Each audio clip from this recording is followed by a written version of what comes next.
Anti-racism protests were held across the country today in response to recent violent disorder in England and Northern Ireland linked to far-right sentiment.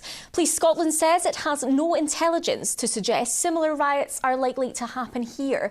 The First Minister is urging the public to be vigilant of misinformation online that could fuel disorder. Here's our political reporter, Laura Alderman.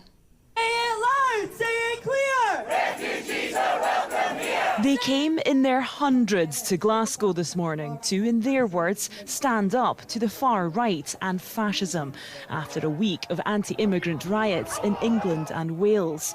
Although Police Scotland says it has no intelligence to suggest similar disorder is likely here, many have watched the violence unfold with worry. Just a few days ago, Zamard says she was the victim of a racist attack. I was just out on the street, standing with my friends, and this man just started shouting at the top of his head all this racist abuse, really aggressive hate, which is the first time that I've ever seen that level of aggression. And there were some incredible people nearby that, stepped in, dragged the man away because I'm sure that he was going to assault me.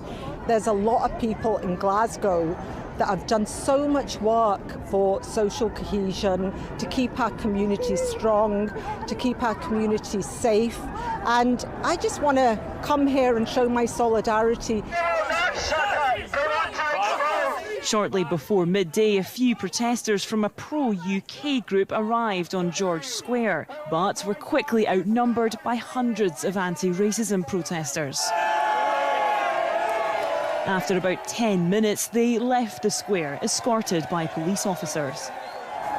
There was a sense of nervousness here and concerns that counter-protesters would show up and things would escalate after a lot of speculation online. But after that brief clash, things remain peaceful here. And the message from people here is clear.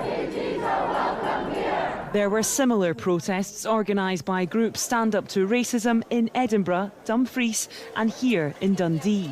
As a person of colour, I was slightly apprehensive of how Scotland would react with obviously what's going down south in England. But you know what? I'm not surprised. We're a tolerant country.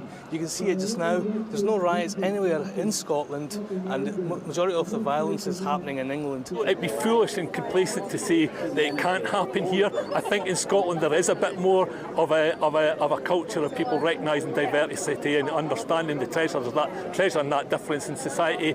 But we can't be complacent. We know that if we had left the far right to carry on doing, some of the people who maybe think, oh, I don't know if I want to might have had the confidence to join in with them, and they would have built on the back of that. We can't afford to let that happen. We have to make it clear it's not welcome, and that goes everywhere. The First Minister, John Swinney, is urging the public not to act on online speculation.